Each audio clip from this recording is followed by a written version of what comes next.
Today on The State of Us, Thanksgiving in 2022. What are our favorite recipes and what's the history of Thanksgiving?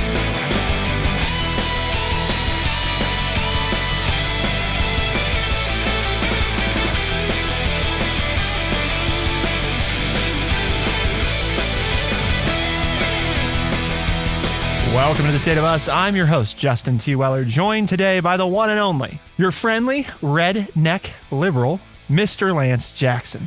I'm always friendly when we're talking about food. It helps, that's for sure. So we're doing, as is the annual tradition here on The State of Us. If you're new this year to the show, then welcome. And usually the Thursday prior to Thanksgiving, or if you're listening, of course, on one of our talk radio syndicated station partners, then you're hearing this sometime Saturday or Sunday, but usually leading up to the week of Thanksgiving, we try to get this episode out there for folks where Lance and I, we rotate something in every year. You know, it could be an article of interest about sharing family stories, which we've done a few times, which we think is very valuable. But this year it's going to be actually the history of Thanksgiving. And then after we get through that, we'll talk some about what Thanksgiving looks like for each of us. And then also recipes. So we've got some new stuff on the docket this year. There's some gluten considerations that are being taken into account. So there's a whole host of stuff that we got to get into that makes this a little different than in years past. So without further ado, Lance, Thanksgiving Day is a national holiday in the United States, and Thanksgiving 2022 will occur Thursday, November 24th. In 1621, the Plymouth colonists and the Wampong shared an autumn harvest feast that is acknowledged today as one of the first, key word there, one of the first Thanksgiving celebrations in the colonies. For more than 2 centuries, days of Thanksgiving were celebrated by individual colonies and states. But it wasn't until 1863, in the midst of the Civil War, that President Abraham Lincoln proclaimed a national Thanksgiving Day to be held each November. So the Thanksgiving at Plymouth in September of 1620, the small ship, this is the story, or some version of it that many of us are probably most familiar with, right, called the Mayflower, left Plymouth, England, carrying 102 passengers, an assortment of religious separatists seeking a new home where they could freely practice their faith, and other individuals lured by the promise of prosperity and land ownership in the New World. After a treacherous and uncomfortable crossing that lasted about 66 days, they dropped anchor near the tip of Cape Cod, far north of their intended destination, at the mouth of the Hudson River. 1 month later, the Mayflower crossed Massachusetts Bay, where the Pilgrims, as they are now commonly known, began the work of establishing a village at Plymouth. Throughout the first brutal winter, most of the colonists remained on board the ship, where they suffered from exposure, scurvy, and outbreaks of contagious disease. Boy, doesn't that sound lovely? I mean, that's really what you want when you're gonna, Thanksgiving. Love some scurvy.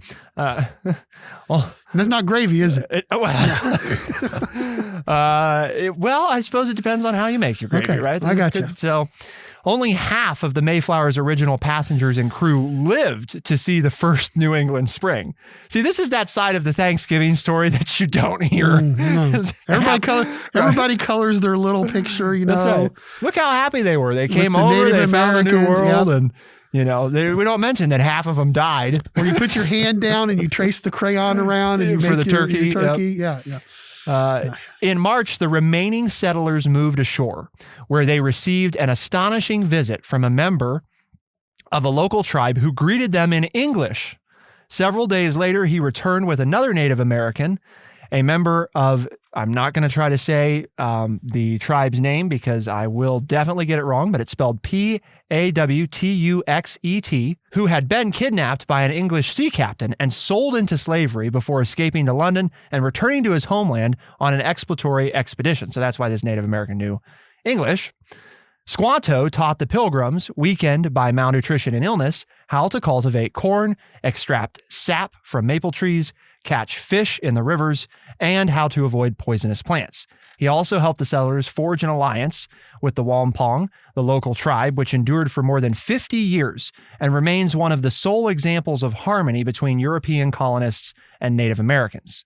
In November of 1621, after the Pilgrims' first corn harvest proved successful, Governor William Bradford organized a celebratory feast and invited a group of the fledgling colony's Native American allies, including the Wampum chief, now remembered as America's first Thanksgiving.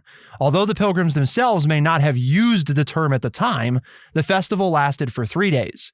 While no record exists of the first Thanksgiving's exact menu, much of what we know about what happened at the first Thanksgiving comes from the Pilgrim chronicler, is that? Mm-hmm. Edward Winslow.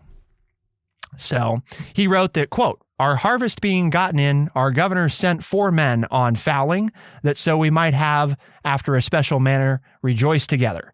After we had gathered the fruits of our labors, the 4 in one day killed as much fowl as with a little help beside.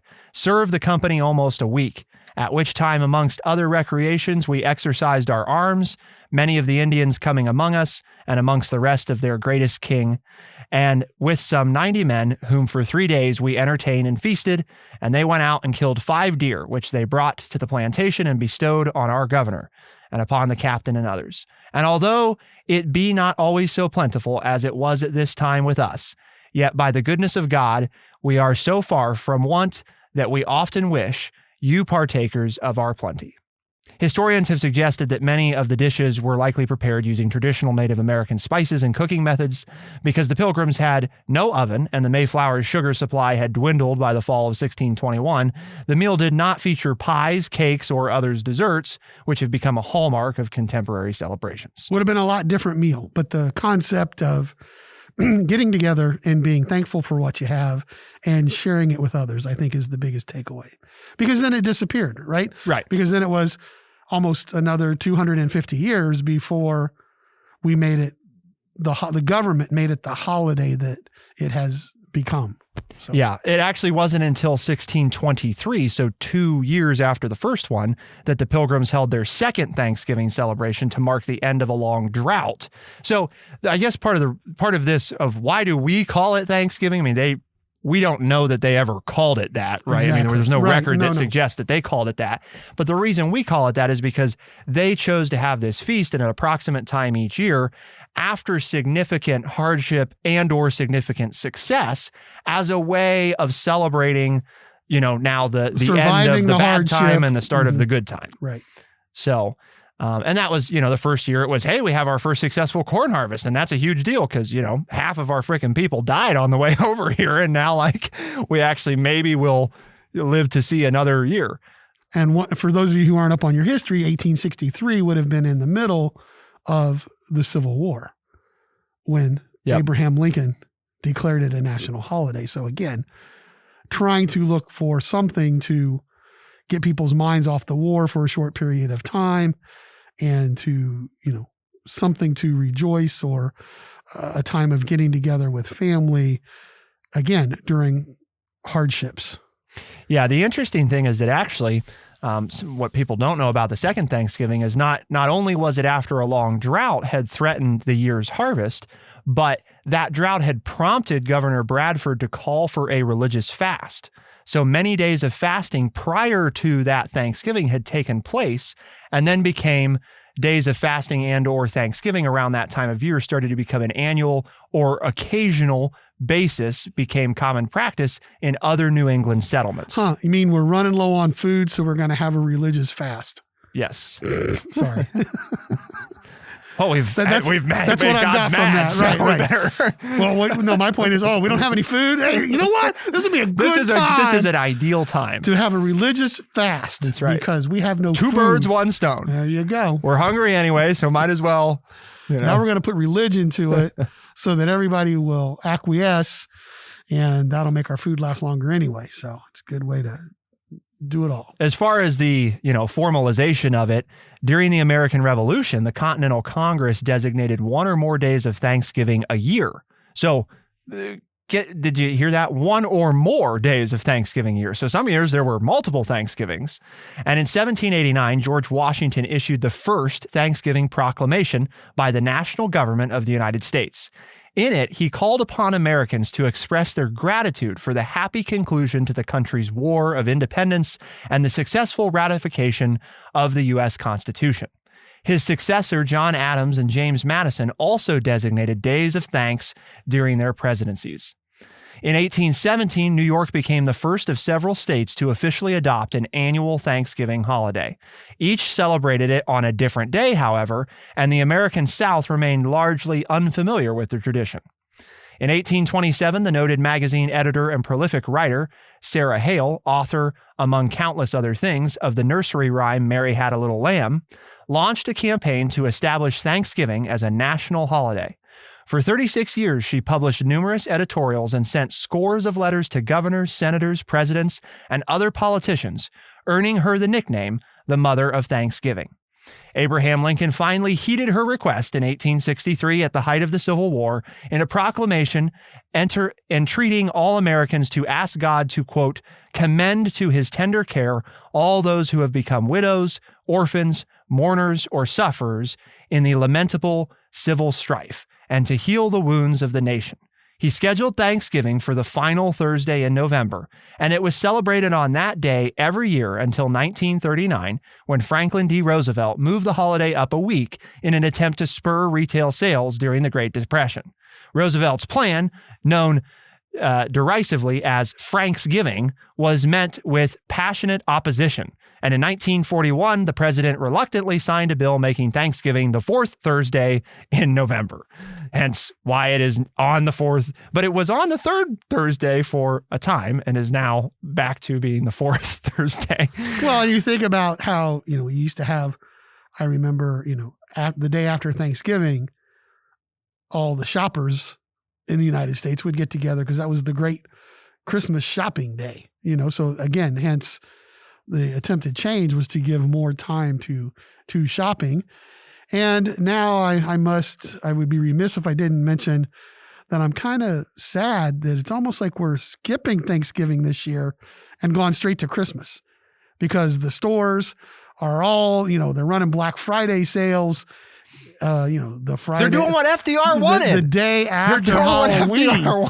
To the point that we're just skipping Thanksgiving. That's right. It's like, come on, let's have Thanksgiving. Well, it's just like it's a pre-Christmas. That's what I love Christmas.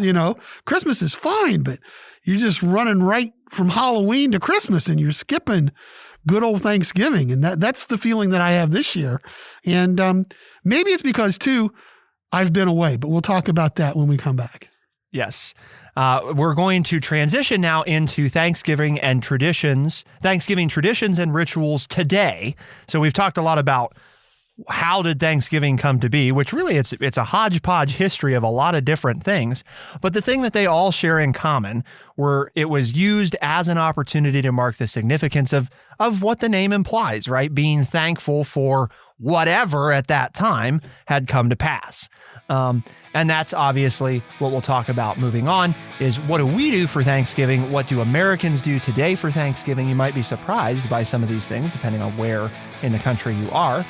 And then also talk about what Lance and I have in the way of recipes to share.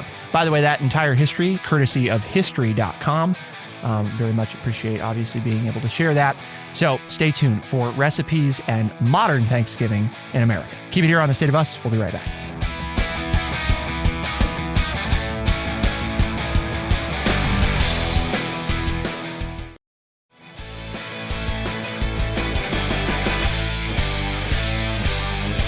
In many modern American households, the Thanksgiving celebration has lost much of its original religious significance.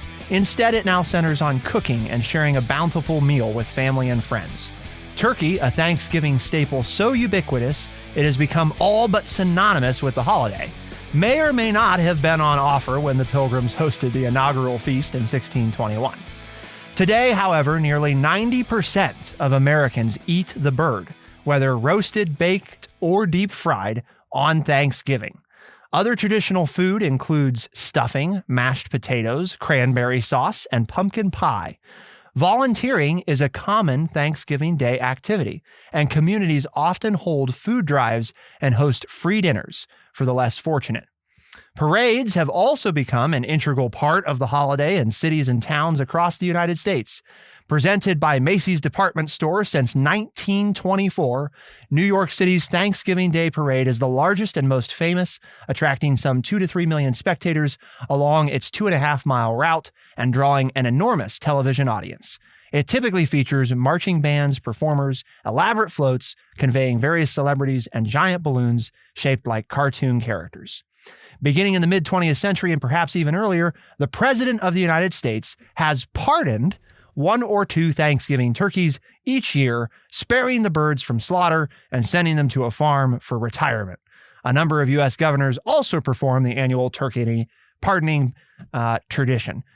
I would like to know, Lance, like how that became a thing. Yeah. I mean, I'm sure we can find out. Right. But it is a very strange sort of thing. Well, you have to remember, too, that one of our founding fathers, Benjamin Franklin, wanted the turkey as the national bird, not the bald eagle.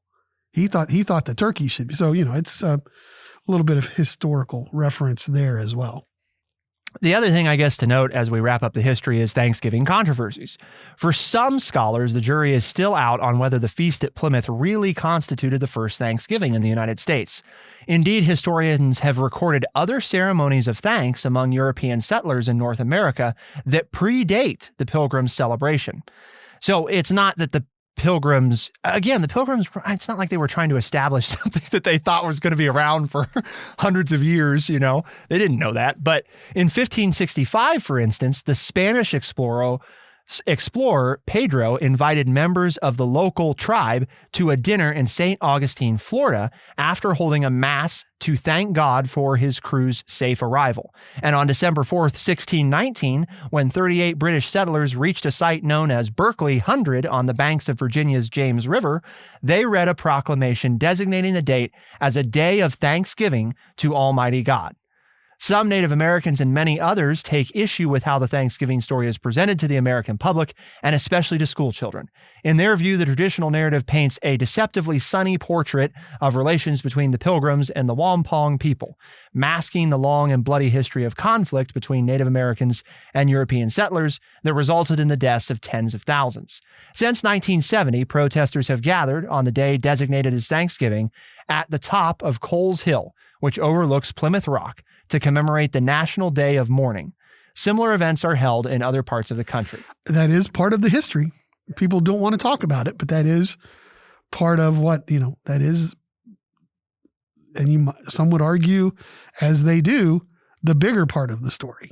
And historians also note that Native Americans had a rich tradition of commemorating the fall harvest with feasting and merrymaking long before Europeans set foot on American shores. That is correct. And in many ways, I think that would be one of those things, Lance, where we contend, why is Thanksgiving so widely celebrated and still loved today? In many ways, it is a very American holiday in that it is a hodgepodge of all kinds of different things, from religious and non-religious backgrounds to European to Native American backgrounds to Spanish backgrounds, all these different things that came together to create what we all have come to know as modern Thanksgiving. So speaking of modern Thanksgiving, what does that look like at your house, Lance? It's going to be Is it at your house? I guess we should start with that. Okay. Yes, and that's what you prefer? Well, no, I actually preferred it to be at my mom's house. Okay. Because then I could just show up and help her and get to eat. But mom, but you have to take that. Mom, bless her heart, passed away a while ago. And so since then, I've decided to take over, being the oldest in the family, and also the patriarch. Being here. My older little sister is in California. So I think if we were all closer together, there would be more trading off between the two of us. But it's mine. Thanksgiving is mine. And it's mine. I've claimed it. Well, it's kind of claimed me, I offered and everybody kind of likes it. So at least they say so. They like it well enough that nobody's volunteered to take it away from me. Right. Nobody's attempted a coup d'etat. Yeah. Which if they are listening and they would try, they'd probably be successful. Because this year, I've never done this before. I spent the longest period of time. I spent 6 weeks away from my home. I have never spent more than 10 days away from my home at any given period. And so We just got back less than 2 weeks before the big day. I had nothing in the house. I mean, we're recording this show and I'm actually looking at my first of many grocery lists because I don't know about you all out there. I go to the store about 6 times between when I start shopping for Thanksgiving and when I finally get the last thing I need, because no matter how much I buy on the first or second trip, I always think of things that I want, or there are things that I don't want until right at the end. So, but yeah, we do, the staples, like you said, turkeys. I say turkeys. I get 2 smaller ones instead of 1 big one. That's just my preference. I'd rather cook one early and have it cut up and, leave it in the brine and stuff and warm it up along with a fresh turkey that day to have plenty.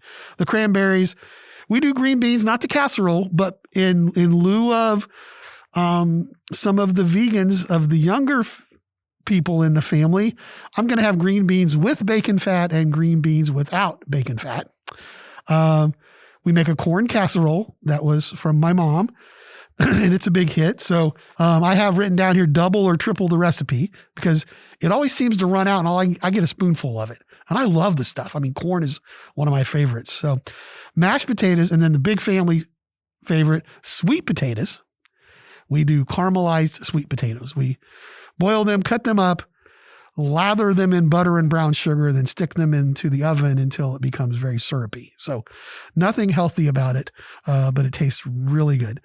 And then grandma's, or for my children, great-grandma's stuffing with homemade cornbread, celery, onions, sage, with yellow and white cornmeal, which, just for those of you, when you make it the way I make it, if you have gluten-free, okay, that has come up in our family as well. And I realized, hey, my stuffing is gluten-free. I don't use any flour. It's all cornmeal and eggs and celery and onions and sage. So I just don't know. You can add bread and crackers and all that other stuff in it. But if I don't, then I have a gluten-free stuffing that everybody at my table can choose from. And then yeast rolls, gravy, and on the agenda for this year is to try to find some gluten-free rolls. That's the meal. Now, before the meal, we have fruit trays, veggie trays, buttermilk cake, and Chex Mix. Chex Mix, if you don't use, this is also for you gluten-free people in your family. Chex Mix can be made without wheat Chex. And if you don't use the wheat Chex, you can make any kind of Chex Mix that you want. And it too is gluten-free. So if you like to have snacks like we do before the big meal and then have them available afterwards. And then dessert is buttermilk cake, pecan pie, pumpkin pie, Charlie Brown, which is basically a flour crust with chocolate pudding covered by Cool Whip and then chilled in the refrigerator. And then oatmeal cookies loaded. Loaded means raisins, nuts, chocolate chips, whatever you can put in there with a little bit of healthy oatmeal. They're really good 2 or 3 days after Thanksgiving when you put them in a bowl with milk over the top and you eat it like a cereal. Very, very scrumptious. So just out there, love your cook. If you're not cooking the meal and you're visiting someone, just love on the cook because the cook is tired. I will start cooking this weekend for Thanksgiving. I will start making some of the pre-stuff, doing some prepping and doing that kind of stuff. I will start that on Saturday and I will cook nonstop until the meal is put on the table early afternoon. We eat early afternoon on Thursday. So by the time we sit down to eat, everybody's like, well, you're not eating. It's like, I've been eating nonstop for 5 days, tasting all this stuff. I'm really not hungry and I'm too blessed tired. So I make lots of leftovers because I love to eat. Once everybody leaves and it's the quiet and the football comes on, I can, eat Friday, Saturday, Sunday without having to cook anything. It's quiet and I can go into a food coma and just, little feast away. Well, Lance said a key word there, and we have to, it wouldn't be a charts and graphs episode if we didn't talk about, is it stuffing or is it dressing? Keep it here on The State of Us. We'll be right back.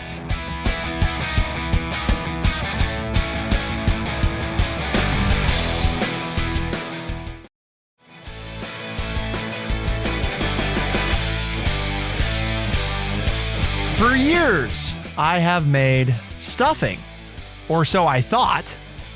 But then I was enlightened upon working for somebody in the professional food industry that it's only stuffing if it is in fact stuffed inside the bird. Otherwise, it is simply dressing.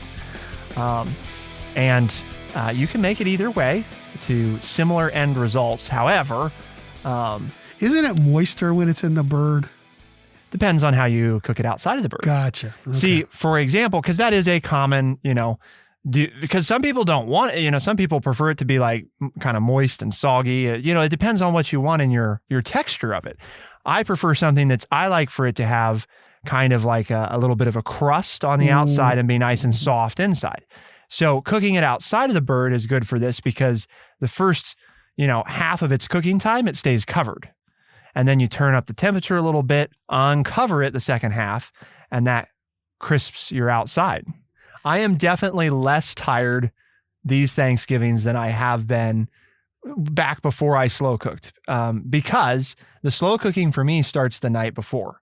So the very last thing I do before I go to bed is get the turkey ready. You go to bed? Yeah. I'll go to bed. Well, Thanksgiving Eve, I'm up all night getting stuff ready. And I'm telling you, slow cooking, I swear. I'm telling you, it's the way to go. I don't know what bed is. Well, some people will recommend, and I've done it this way, and this is the way I usually do it, is you put it at like 400 degrees, okay, uncovered. Blast it. Yeah, for 50 minutes, or an hour. And then pull it out real quick, cover it, put it back in, turn the temperature down to like 225 degrees and go to bed.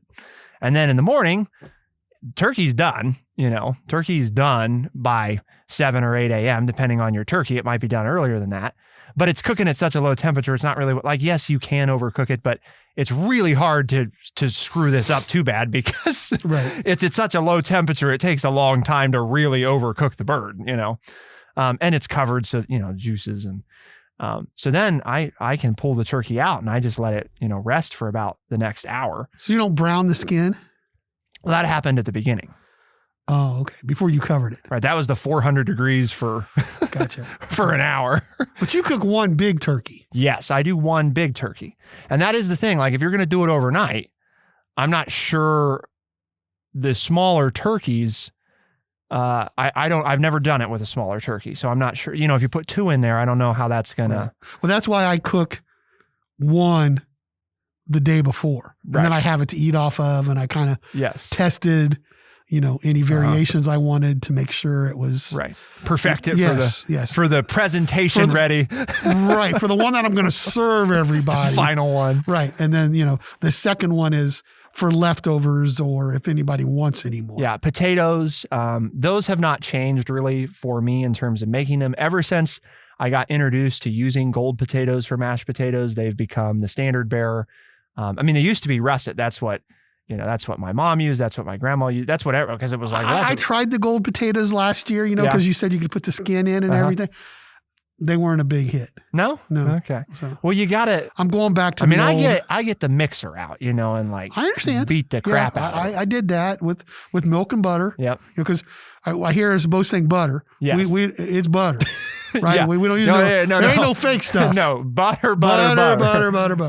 Yeah, I have down here lots of butter. Lots of butter. Yeah. Can't get too much butter. That's right. Well, I've been, over the past few weeks, each time I go to the store, you get a box of butter. And so Brett's like, why do we have all this butter in the fridge? It's because it's for Thanksgiving because they might be out by the time I need it. But see, that's what I was saying. I've been gone until this week. You've not been able to do I haven't been doing what you just said. Yep. That I'm so overwhelmed right now. It's like, I don't even know. I'm thinking of taking my wife to the grocery store with me and have her pushing a cart behind me because I'm going to have the first cart filled up in the dairy aisle just with butter. You're like, oh my God, butter and turkey, and I'm between the butter and the buttermilk and the salt, it's a good meal. And the bacon grease and why do we have indigestion afterwards? Right? I don't know. It's like, man, what happened? Well, you put a lot of lard down there and wonder what went on. But one thing I have to share this year, because this is going to be a new one. I always do a lot of chocolate chip cookies from scratch. And you've had my chocolate chip. They're good. Big chocolate chip cookies. So those will happen. And I've been stocking up on those. I have like a crazy ton of chocolate chips because that's the thing that's, everything else you can get because it's flour and brown sugar and like that's, you can find that. So I have all that stuff, but I want to be sure to share this year, so pumpkin pie is obviously common. I've been really happy with the recipe that I've been using lately for that, but the one that I have to share with people is pumpkin bread. Okay. Because if baking is something that intimidates you, or you just don't feel very, adept at it, this is one that's like, this is easy to churn out. It's fast, and I think it's real good. And you can kind of customize it too, just like with any other quick bread. If you want to put nuts in it or you want to put chocolate chips in it, you literally just put those things in it and you've customized it. But basically what you've got, Lance, is you've got a cup of vegetable oil, 2 2/3 cup of granulated sugar, 4 large eggs, got a lot of eggs, 2 scant cups or 1 15-ounce can of pumpkin puree, 2/3 a cup of water, 3 1/3 cups of flour, half a teaspoon of baking soda, 1 teaspoon of baking powder, 1.5 teaspoons of salt, 1 teaspoon of nutmeg, 1 teaspoon of pure vanilla extract, 1 cup of chopped walnuts, pecans, or chocolate chips, which of course is up to you. And then of course you could add up to another cup of anything else. Well, one thing I want to do is my wife makes some really good homemade mac and cheese. And I've been thinking about this. It's never been part of the dinner, but I would like to add it to the dinner. I would like it needs to be an addition. Yeah. Stuffing, mac and cheese, mashed potatoes, plenty of carbs. But I would like some homemade mac and cheese with this. The day before Thanksgiving, I usually see family during that day. I'm doing cooking and stuff. The day before, we have Lance to thank for the new staple buttermilk cake. Oh, that's a good one. See, that's on my list. It's very simple. 9x13 pan. Yep. Grease the pan. Mix 1 egg, 1 cup of buttermilk, 1 cup of sugar, 2 cups of flour, 1/4 cup oil, 1 teaspoon vanilla, and 1 teaspoon baking soda with a pinch of salt. Stir it up, pour it in the pan, and bake at 325 for 25 minutes, and you're done. Yep. Good stuff. And it's one of those things where people will just come in and tear off a hunk of it. You don't have to cut it up. It's not cake. But my brother and I like to put peanut butter on it. Some people like to butter it. Some people like to put jelly on it. Many people, just like I said, they'll come in. It's on Thursday morning. That's the first thing I put in the oven when the turkey comes out. And then when everybody comes over, they can start their grazing. They can start going through the fruit and the veggie tray and the Chex Mix. And there's a buttermilk cake at the end and, the cookies and different things. And so, and then I would be remiss. I have gotten help the last 2 years because the gluten crowd keeps growing. My brother, who is not gluten nor I, but he makes the gluten-free desserts. So he brings stuff in for the gluten crowd because it's in both our families.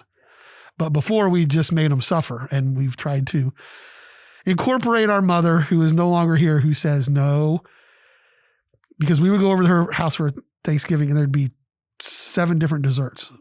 Mom, why is there 7? Well, because you like this one and your brother likes this one and your wife likes this one and your kids like this one. And my mom had gone to the trouble of making a dessert that everybody liked who was coming to the house. So even if only one person was going to eat said dessert, it was going to be there. They had there. So that's right. Why, my brother and I have come to the conclusion that we need to have some gluten-free out there. And, I've tried it. Not a fan, but it's there because to some people it causes much pain. Sure. To eat, this stuff. And I didn't want anybody to eat it as they were doing and loving it. Because it tastes good. They love the taste of it. Yeah. And then paying for it. But internally, they're paying for it for 2 or 3 days. This is not necessary. I wouldn't want to go to somebody's house who was going to do that to me. Right. So, I don't want to do that to them. I love the food, but boy, it rips me to pieces. I want the company. I want them to come over, but I also want to fill their tummy with something that will be good for their tummy. So, really easy, folks. I was intimidated by it, but it's really easy to do gluten-free. Yeah. If you just look at your recipes, start paying attention. Pay attention to it. It's really easy to do. And your family members and your friends who are eating gluten-free will absolutely adore you for it. Yes. Oh, The pumpkin bread, Lance. Yes, pumpkin bread. If anybody tries that, you need to let it sit overnight before you eat it. I learned that. Will it crumble or something really bad, or what's? It's the taste. I'll be fair. It's better when it's tastes cold. a little bit like baby food if you eat it right when it comes out of the oven. Right. It has to. This is one of those foods where its setting really does make a difference. I've never made one, but you know what I like are pumpkin rolls. Yes. Now you're talking about pumpkin bread. This is because that's so much easier, right? This is I mean, pumpkin rolls are harder partly because of the way that they're made. Right. But in terms of taste, once you glaze this, super simple glaze. I mean, you're talking about just powdered sugar, some buttermilk, and regular sugar, and you just, whip it up. Yeah, I mean, and you're done. And you glaze it with this, and I seal it in a Tupperware, leave it overnight, super moist the next day, and really good cinnamon, nutmeg, pumpkin flavor, but it is not you can eat it out of the oven, but it's a better dessert. Right, I had it and I was like, I'm kind of mad I made 2 of these because I could throw one away. And I was like, no, I'll try it the next day because the recipe says, let it set overnight. Taste it the next day. I'm like, well, this is really good, So that's a key component there, folks. I just want to tell people, because if you're waiting until Thanksgiving Day to make that, you're going to be disappointed. But it's one of those things you can make early so you can get it out of the way. Yes. You free up your oven, but then you also have something to pull out on Thanksgiving morning for everybody. It's ready to go. And you don't have to take up your oven space on Thanksgiving Day. Yep. And Lance and I and those other listeners out there that are responsible for their meals are definitely thankful for anything that can be done in advance. So I'll be doing pumpkin pie this year, and that'll be done in advance. Yep. All my desserts are done the night before. Yep. All right. Well, another one in the can, folks. There we go. We hope your Thanksgiving is wonderful. Take time to enjoy your family. Yes. Whether you're eating or doing the cooking, remember the reason for the holiday, and it is to give thanks. Yep. And whether it was, and as I've told my grown children, if they want to move the day, we can move the day. Yeah. I don't need to have it on a Thursday. I just want the family to get together. So whenever you're celebrating your Thanksgiving, Wednesday, Thursday, Friday, Saturday, next week, or you did it a week early because that's when everybody could get together. That's the importance of the holiday, is getting together with friends and family and just rejoicing that you're all there together. Yep. It's time to break bread, right? And enjoy the people that matter to you. So why do we have this episode today, Lance? What's our goal? Because we like to talk about food. Yes. But bigger than that, I'm hungry now. Yes, our bosses have a mission statement, and that is to educate people by providing honest, open, and respectful conversations. And we've done that, talking about food. And let us know, right? What's your family favorite? What are the things you're going to try this year? Just send us an email, podcast@thestateofus.org. And we'll maybe share some of those between the holidays here. And remember that new episodes at The State of Us, you can hear the podcast Tuesdays and Thursdays first thing in the mornings, or on AM and FM talk radio stations across the country on the weekends. For The State of Us, I'm Justin T. Weller. I'm Lance Jackson. Special thanks to producer Bradley Butch, and thank you all, our audience, for tuning in. We really do appreciate it. Literally couldn't do it without you. We'll see you next time. Be the change.